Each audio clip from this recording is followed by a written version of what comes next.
Canada. A land of endless opportunities, extraordinary beauty, and prosperity. A place that is known for kindness, benevolence, and generosity.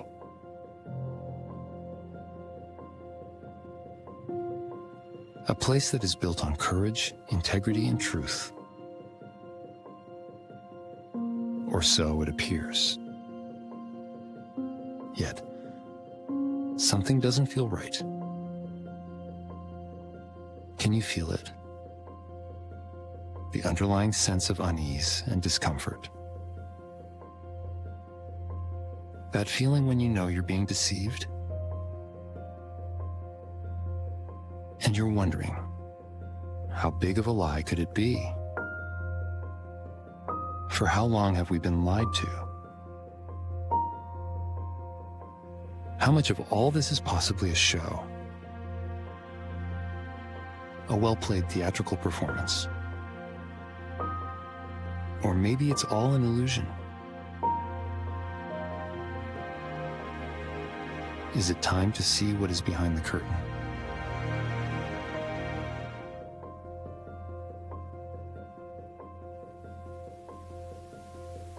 Is it time to resist the control system? To unplug from the matrix and switch it off?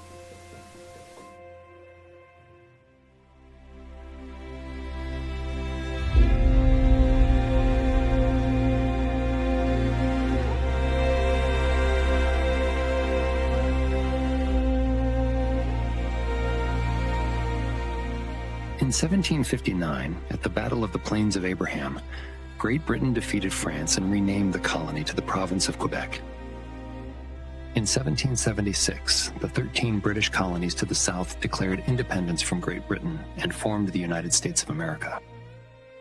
In 1791, the Constitutional Act divided the province of Quebec into the provinces of Lower Canada and Upper Canada. In 1840, the Act of Union merged the colonies of Upper Canada and Lower Canada into the province of Canada.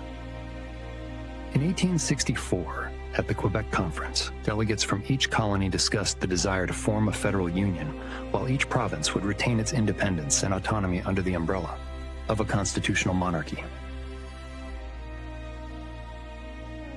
From 1861 to 1865, during the American Civil War between the Union, the North, and the Confederacy, the South, Great Britain built warships for the Confederacy, armed with British weapons. Many merchant ships of the Union were destroyed by the Confederate Army in Great Britain. When Lincoln won the war, he sought claims from Great Britain, but Great Britain refused. The Union even threatened to declare war and annex British North America in 1866.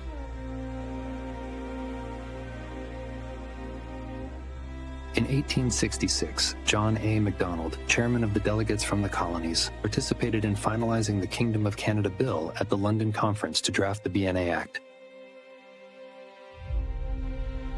Great Britain had a dilemma: risk a possible war with the United States of America, pay reparations for the sinking of the Union's ships, grant the colonies in Canada self-governance. Queen Victoria needed a clever solution.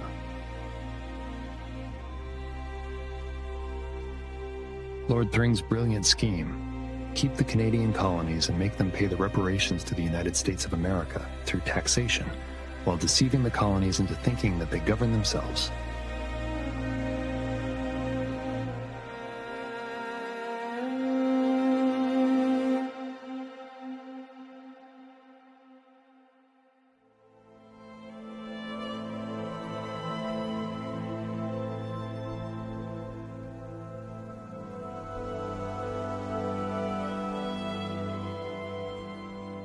On March 29, 1867, the British North America Act received royal assent, meaning it was formally approved by the court and chancery.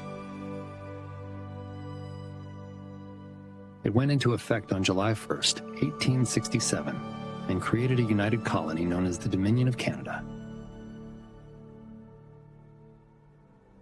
Until 1982, July 1st was celebrated as Dominion Day. Since 1982, July 1st has been celebrated as Canada Day, when the BNA Act was renamed the Constitution Act. Let us take a closer look at the original BNA Act 1867.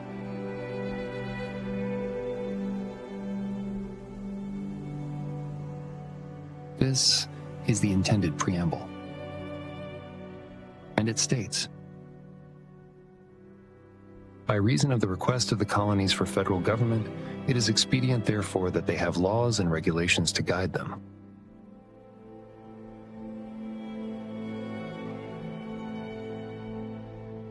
This is the modified preamble. And it states, whereas the provinces of Canada, Nova Scotia, and New Brunswick have expressed their desire to be federally united into one dominion under the Crown.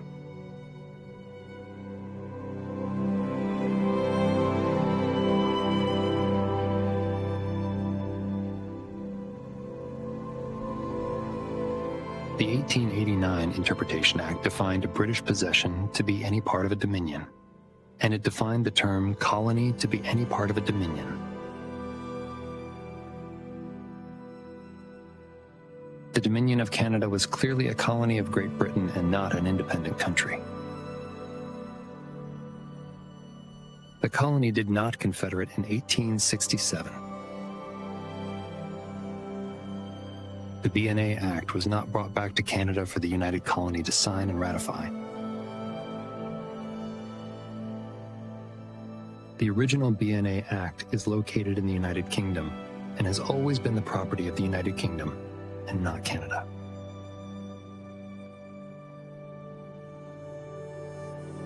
Section 2 of the BNA Act 1867 declares that the provisions of this act extend to the heirs and successors of the kings and queens of Great Britain. Section 109 of the BNA Act 1867 states that all lands, minerals, and royalties belonging to the several provinces of Canada, Nova Scotia, and New Brunswick at the Union shall belong to the several provinces of Ontario, Quebec, Nova Scotia, and New Brunswick. All natural resources belong to the various colonies, with exceptions as per Section 109.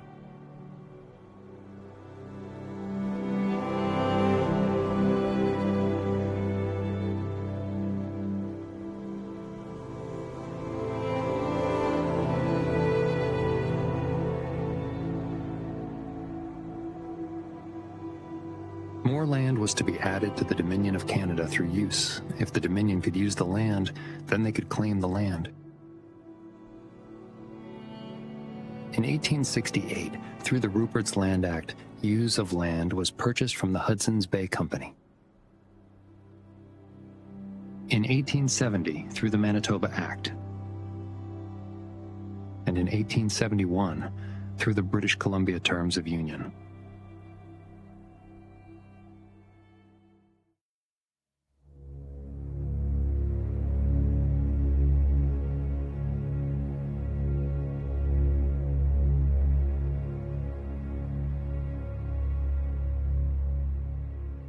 In 1871, the Treaty of Washington was concluded. It settled the claims between the United Kingdom and the United States of America, even though the United Kingdom never admitted any wrongdoing. However, it is interesting to see whose names also show up. Sir John Alexander MacDonald, Knight Commander of the Most Honorable Order of the Bath, a member of Her Majesty's Privy Council for Canada, and Minister of Justice and Attorney General of Her Majesty's Dominion of Canada, and Montague Bernard.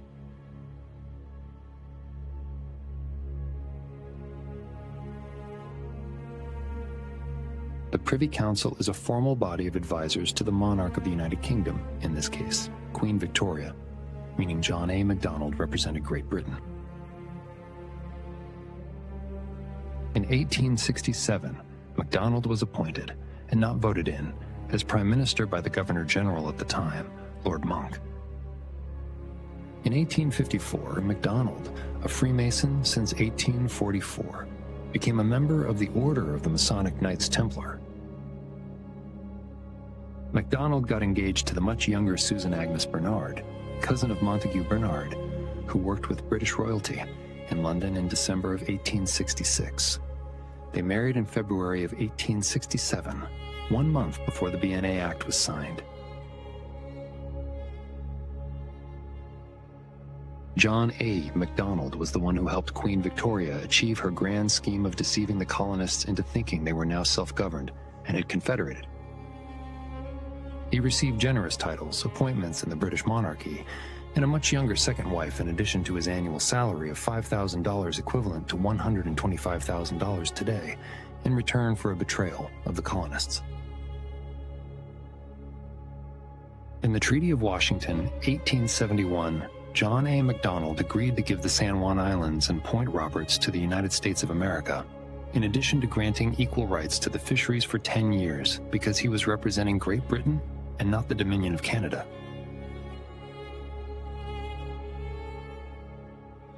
How can he be called the father of Confederation and a hero by some when a confederation was never achieved, and when he in fact betrayed the colonists?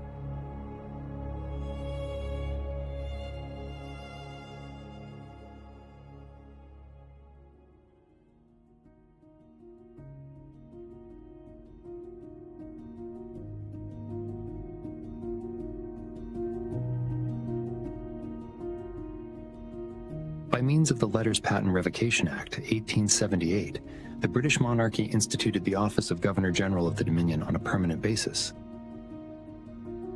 The most important part is found in Section 9 of the Act. The British monarchy declared full power and authority through letters patent, including their heirs and successors. Letters patent are an official declaration used to grant patent rights by the Crown and Chancery to officially grant titles and office to people, or make other declarations. With this Letters Patent Revocation Act, Section 2 of the BNA Act, 1867, was now redundant. Recall, the provisions of this act extend to the heirs and successors of the kings and queens of Great Britain.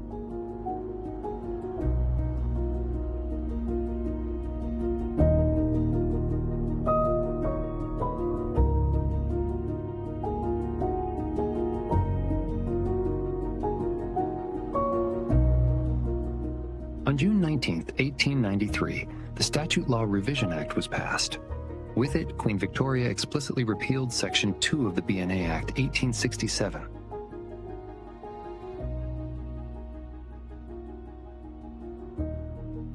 This Statute Law Revision Act, 1893, was never repealed after it was passed, and Section 2 of the BNA Act, 1867, was never reenacted.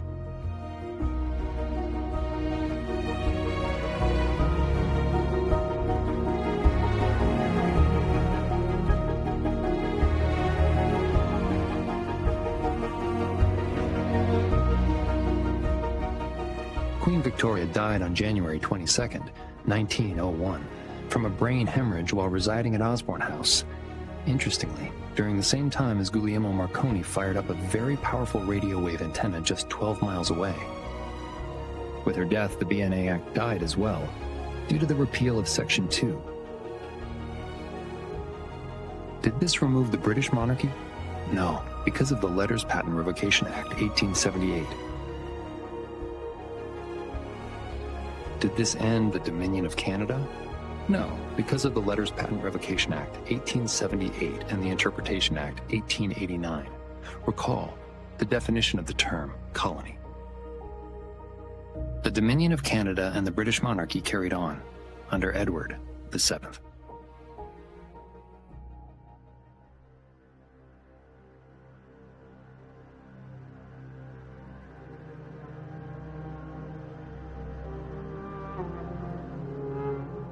More land was added via use to the Dominion of Canada between 1898 and 1905. In 1898, through the Yukon Territory Act. In 1905, through the Alberta Act. And in 1905, through the Saskatchewan Act. Who owned the land of the Dominion of Canada? Did the land of the Dominion of Canada belong to the monarch? No. the Crown and Chancery held the title to all British lands, including the Dominion of Canada. The Crown and Chancery is the Department of Lands of Britain. It was established by the Privy Council. The Crown is a corporation sole. It represents the state in all its aspects. It can be used to refer to the office of the monarch or the monarchy as institutions. It can be used to refer to the rule of law or the functions of executive, legislative, and judicial governance. This is why all government and public land was called Crown land until it was granted by means of a Crown grant, also referred to as a land patent. The monarch was just a figurehead. The king or queen was not a sovereign any longer because they did not own the land. The governor-general had more authority. He was also a corporation sole, given the sole government of the colony, with the assistance of members of the Privy Council and appointed by the Crown and Chancery.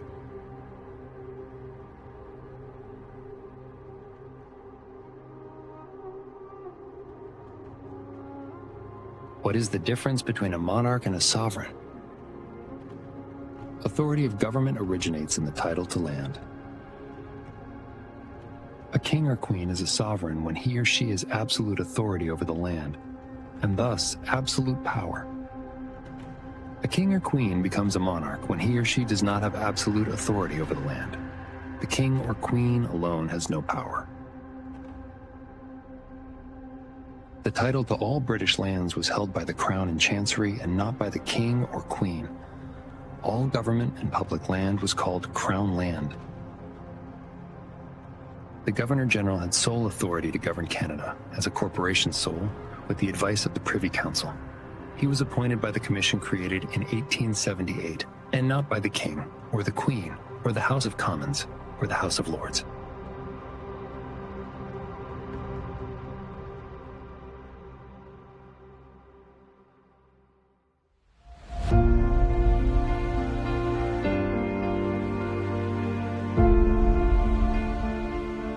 In September of 1926, Russell Rogers Smith of the Native Sons of Canada, a movement aimed at fostering national spirit, creating Canadian nationality, adopting a Canadian flag, and having more autonomy, presented a resolution to the Prime Minister, Mackenzie King.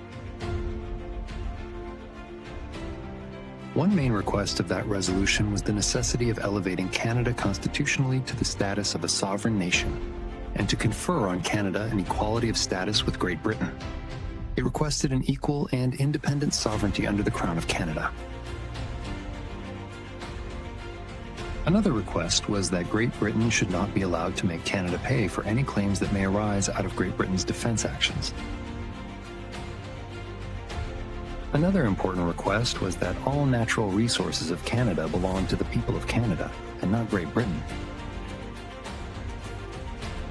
The resolution further requested that the roles and authority of the Governor-General be fundamentally changed for the benefit of Canada. As we will see, it was the work of Russell Rogers Smith that would have paved the path to real freedom.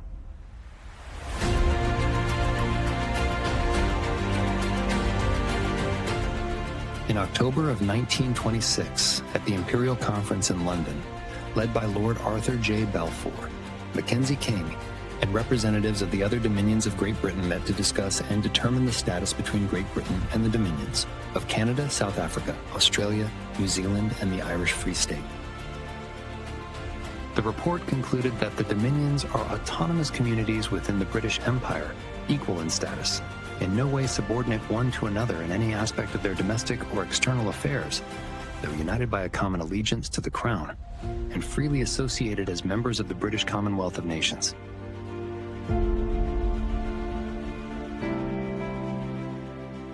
This was scheduled to be made law with the enactment of the Statute of Westminster on December 11, 1931.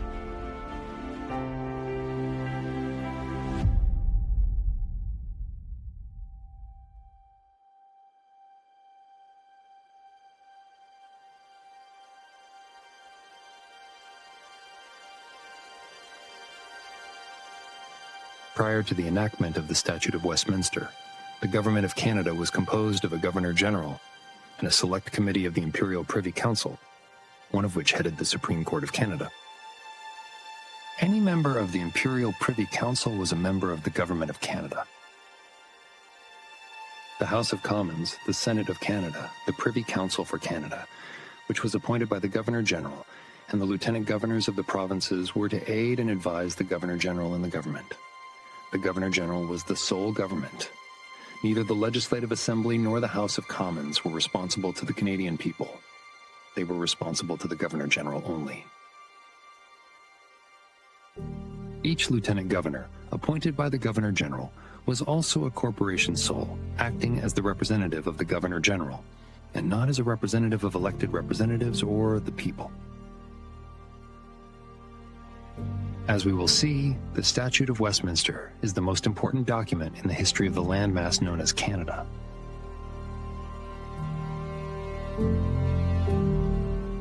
We will only look at the three key sections of the Statute of Westminster that apply to the Dominion of Canada. These are: Section 2 removed colonial law from the Dominion of Canada. Recall, the Dominion of Canada was defined as a colony of Great Britain.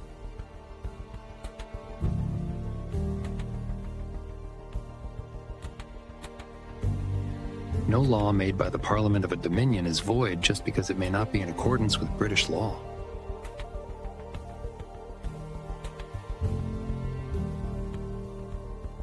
This section does not apply to Australia because Australia had a so-called constitution in 1901 and was not a Dominion in 1931.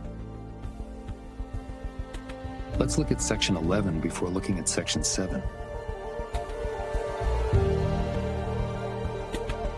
Section 11 of the Statute of Westminster severed the connection between the Dominion and a colony of Great Britain. What does this mean? The key word is notwithstanding. It means Section 11 overrides the Interpretation Act of 1889, which defined the term colony. The provinces were not joined as one colony of Great Britain any longer, and each province was also not a colony of Great Britain any longer. Who owned the land now? The people of each province naturally took ownership of the land. This also removed the Governor-General because the Crown and Chancery lost the allodial title to the land. There is no intermediate status between that of a colony and that of a sovereign state. No confederation happened because the provinces had never been sovereign states. Section 11 finally raised each province of Canada from the position of a colony to that of a sovereign state.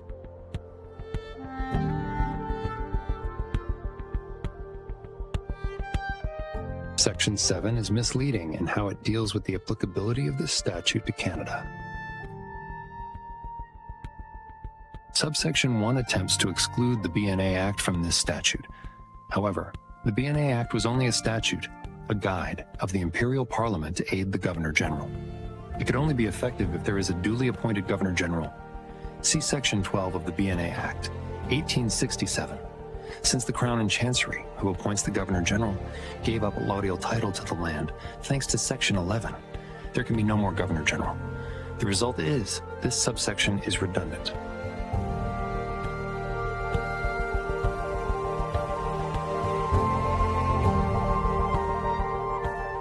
Subsection 2 clarifies that Section 2 of the statute removing colonial law also applies to any of the provinces.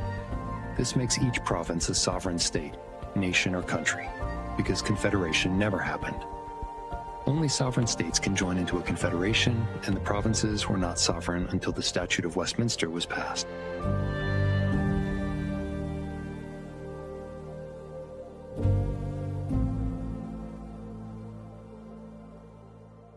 Subsection 3 clarifies that the provinces can only act within their boundaries and cannot impose laws on any other province. But what is the Parliament of Canada now? Is Canada defined?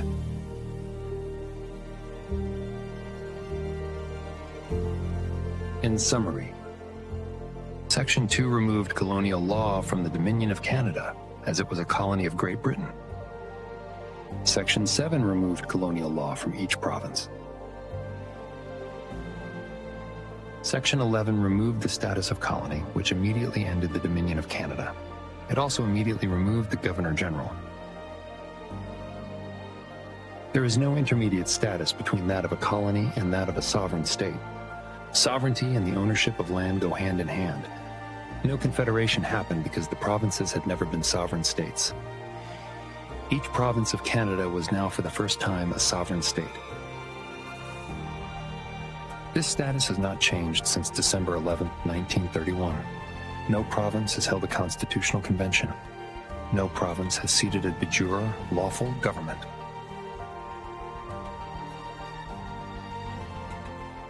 Extremely important. Every politician, every governor general, every prime minister, every law, every act, everything has been illegitimate since December 11th, 1931. Anything that was passed after this date is not applicable to the people of each province.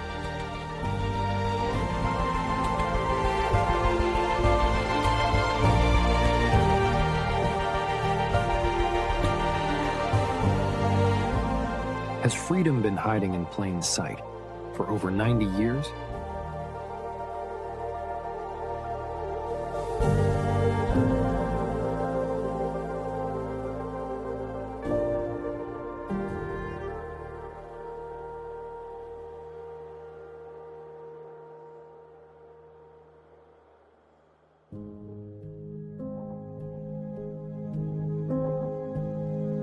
What happened after the Statute of Westminster was passed? Did the people in each province hold constitutional conventions and seat a de jure government? Sadly, no. Russell Rogers Smith said in the 1940s. What does the future hold? Is Canada to become an armed camp, each at the other's throat? Or can we unite to create a federal union, mutually adopting a constitution? It is very likely that many people did not comprehend at the time what the Statute of Westminster had actually achieved. The Great Depression also impacted many people who were desperately looking for help. In addition, it is likely that many of the politicians at the time did also not comprehend what the passing of the Statute of Westminster really meant. It seems that those who did know simply continued as if nothing had happened. After all, there was a lot to lose. Recall Section 109 of the BNA Act. In 1936, the Parliament of Canada attempted to revise the Statute of Westminster. They wanted to revise Section 7 of the statute to give the Parliament of Canada the power to enact a federal constitution and to continue the BNA Act until such constitution was in place. Did the Parliament have this power? Was the Parliament legitimate? Parliament also tried to amend the BNA Act. However, the BNA Act cannot be implemented without a Governor General. The Governor General used to be appointed by the Crown and Chancery, but the Crown and Chancery lost the title to the land. From the official website of the Governor General of Canada. Until 1931, Canada's Governor General was chosen by the Sovereign. This changed when the Canadian government began to make recommendations for the position. Who was the Sovereign? How were Governors General appointed? What changed in 1931? Who gave the Canadian government the authority to appoint the Governor General? Did they simply assume this authority? Could they issue letters patent?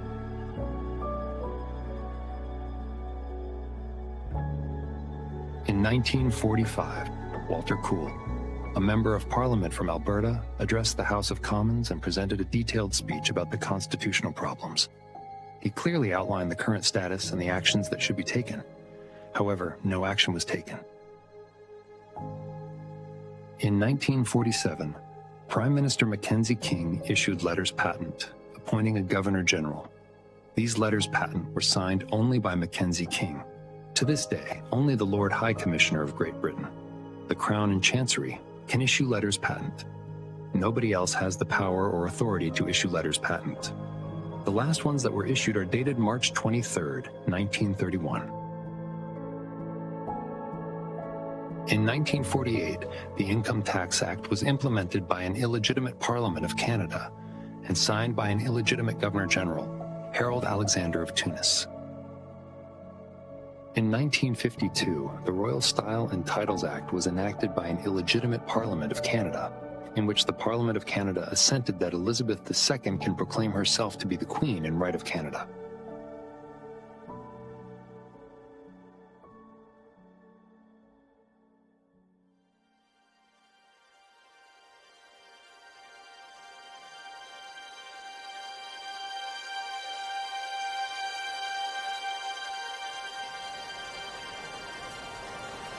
The moment the Queen puts her signature on this document, it becomes law. It will be witnessed later.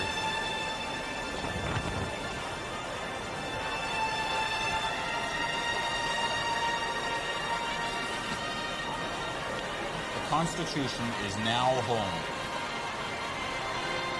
A fanfare in the background, as you can hear.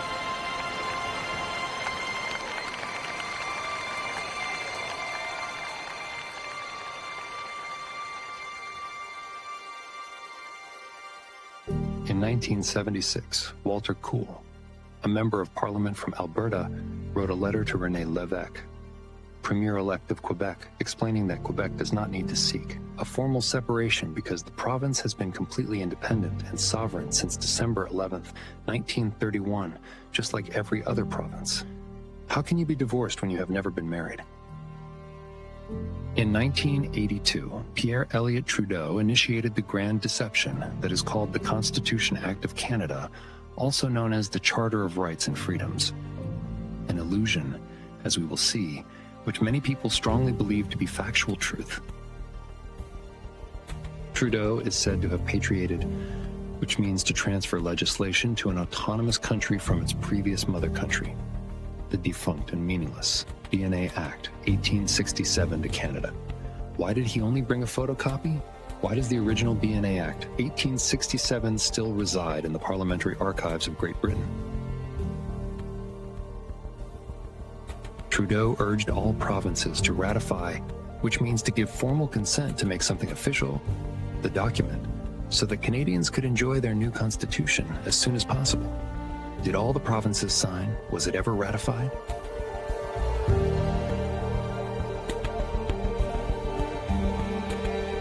Section 58 of the Canada Act, 1982, states that this act would only come into force by proclamation issued by the Queen or the Governor-General, and only if the conditions of Section 59 were met.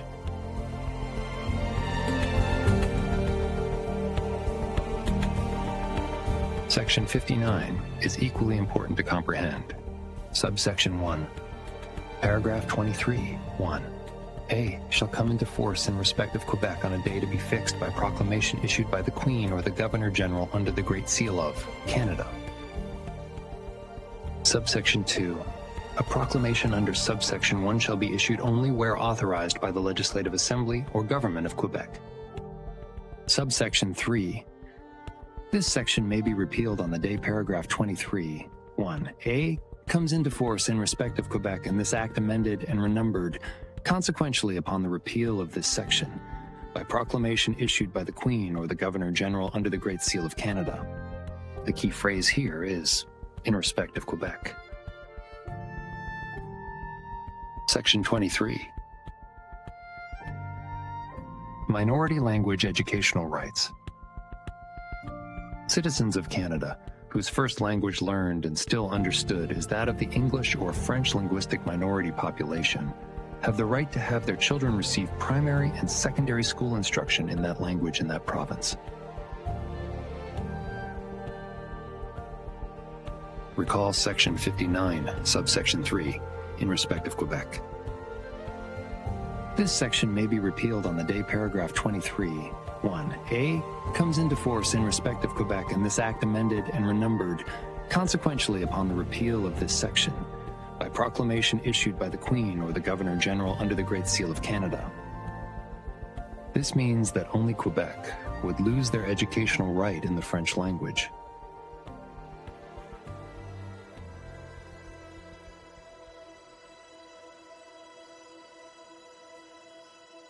What were the steps to ratify and enact the Canada Act, 1982? 1. All provinces would need to sign Schedule B of the Act, the Charter of Rights and Freedoms. 2. Quebec would need to authorize a proclamation to enact Section 23, 1A of the Act. 3. Section 23, 1A would be enacted through a proclamation. 4. Section 59, 3 would be enacted through a proclamation to repeal Section 59 and renumber the Act. 5. Section 58 would be enacted through a proclamation to pass the Act. A total of 3 proclamations were needed to pass the act. Which of these steps have been completed? None. But what about the proclamation from 1982? From the Royal Proclamation, 1982. Now know you that we, by and with the advice our Privy Council for Canada, do by this our proclamation declare that the Constitution Act 1982 shall, subject to Section 59 thereof, come into force. Recall, subject to Section 59 means 2 proclamations must be made before the final proclamation to pass the Act, Section 58, could be made. This Royal Proclamation, 1982, is only a proclamation stating that there will be a proclamation in the future. Nothing was passed. Nothing was enacted. There is no Constitution. There is no Charter of Rights and Freedoms. The Royal Proclamation 1983 had nothing to do with the passing of the Canada Act 1982. This act simply converted the status of Aboriginal people from sovereigns to persons. Even the 1987 Meech Lake Accord and the 1992 Charlottetown Accord failed to enact the Canada Act 1982, also known as the Constitution Act 1982. Reminder, everything since December 11th, 1931 has been illegitimate, null and void. Since the fraud has obviously continued, why would Quebec not speak up and call it out? Maybe the over $12 billion in equalization payments that Quebec has received on average each year has played a role. Let's take a look at the Charter of Rights and Freedoms. Section 1. The Canadian Charter of Rights and Freedoms guarantees the rights and freedoms set out and it's subject only to such reasonable limits prescribed by law as can be demonstrably justified in a free and democratic society. This gives the government the option to ignore the Charter, and it is why the courts often side with the government. Section 7. Everyone has the right to life, liberty, and security of the person, and the right not to be deprived thereof except in accordance with the principles of fundamental justice. What is a person?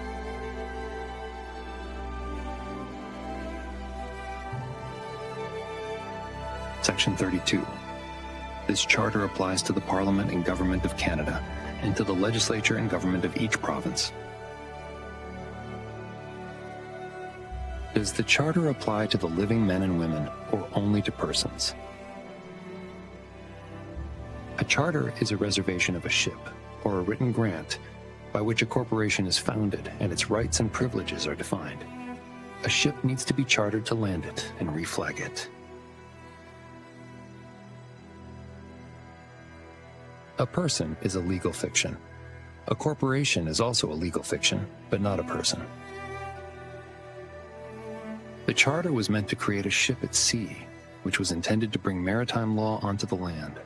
Through persons, the living men and women would be brought under maritime law jurisdiction. This is why all provinces needed to sign the charter. A charter differs from a constitution in this that the former is granted by a foreign government, while the latter is established by the people themselves.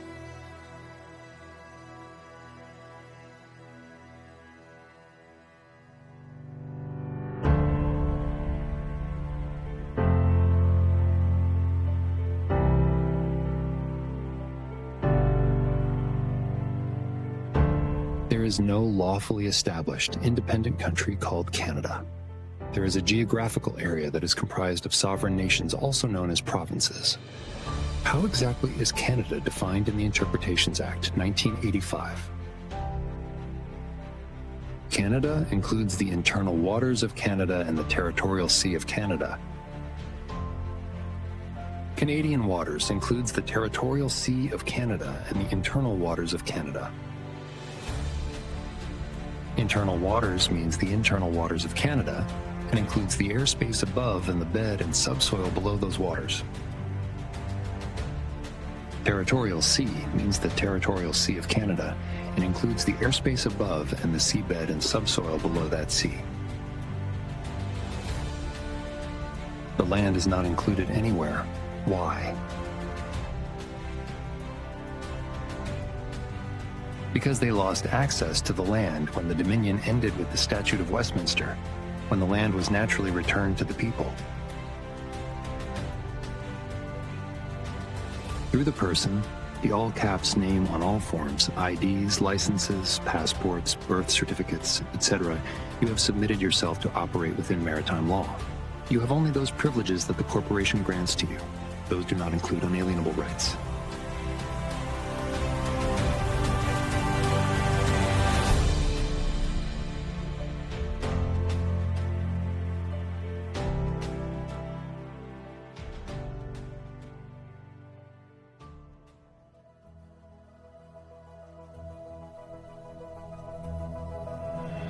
What is the solution? How do we get out of this? Do we want to get out of this? Educate yourself. Learn these facts. Break the patterns and the indoctrination, like celebrating Canada Day and waving the Canadian flag. Educate your children because they are the ones building the future. Using the Socratic method to break through the brainwashing, asking simple questions instead of presenting facts, educate your family, friends, and neighbors. Offer help, kindness, and patience to those that have awoken from the deep sleep and are desperately looking for answers and support. When the people in each sovereign province are ready, a constitutional convention will be held to elect delegates and agree on a provincial constitution, accepted by a majority of the people, after which a de jure, lawful government is seated. This will all need to be done without corporate interference of any kind, for example, bar-carded attorneys. Only after each province has been properly established with a constitution and a de jure government, all provinces can then, if they desire to do so, hold a convention to discuss a federation of the provinces.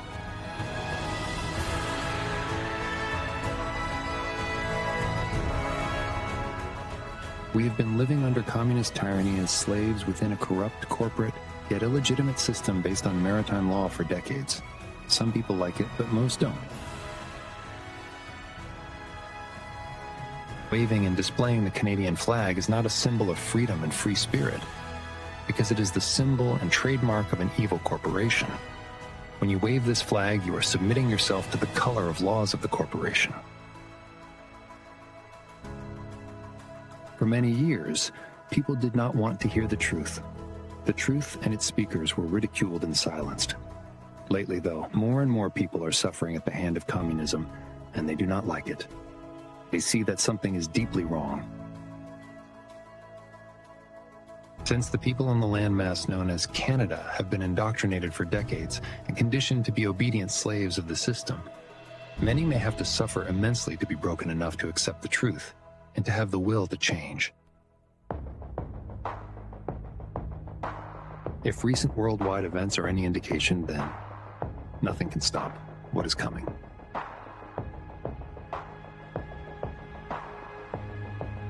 You never change things by fighting the existing reality. To change something, build a new model that makes the existing model obsolete.